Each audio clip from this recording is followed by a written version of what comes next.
আজকে গেলাম ভূতনাথ মন্দিরে পুজো দিতে। হ্যালো ফ্রেন্ডস, কেমন আছো তোমরা? তাড়াতাড়ি করে রেডি হয়ে গেছিলাম আমাদের গ্রামের ভূতনাথ মন্দিরে যাওয়ার জন্য।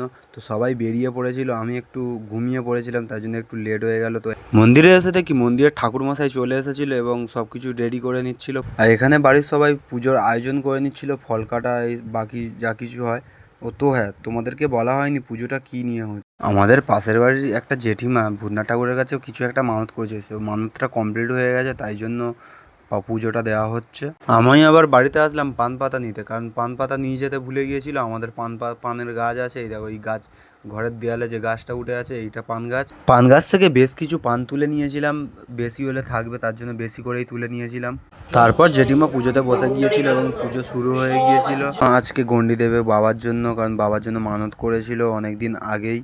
তো আমরা আগে মধু পাড়তাম, বাবা একবার গাছ থেকে পড়ে গিয়ে কোমরে খুব চোট লেগেছিল, তার জন্য মা মানত করেছিল, তাই জন্যই আজকে মা গন্ডি দিচ্ছে।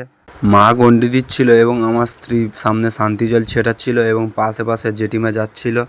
মায়ের গন্ডি দেওয়া শেষ হলো এবং তারপরে জেঠিমা যেটার জন্য মানত করেছিল, ভগবানের কাছে একটা ছাগল দেবে বলে মানত করেছিল, সেটা পুজো দেওয়া হচ্ছে।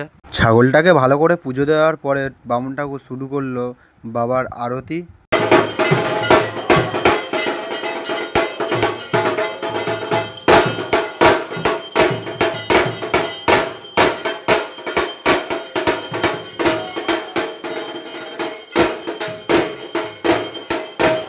এবং বাবার আরতির পরেই শুরু হলো পুষ্পাঞ্জলি দেওয়া। যারা যারা পুষ্পাঞ্জলি দেবে বসে পড়েছিল পুষ্পাঞ্জলি দিতে।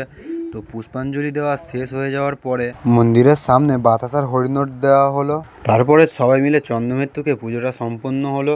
তো আজকে ভিডিওটা এখানে শেষ করছি, দেখা হচ্ছে আর একটা নতুন মিনি ব্লগ।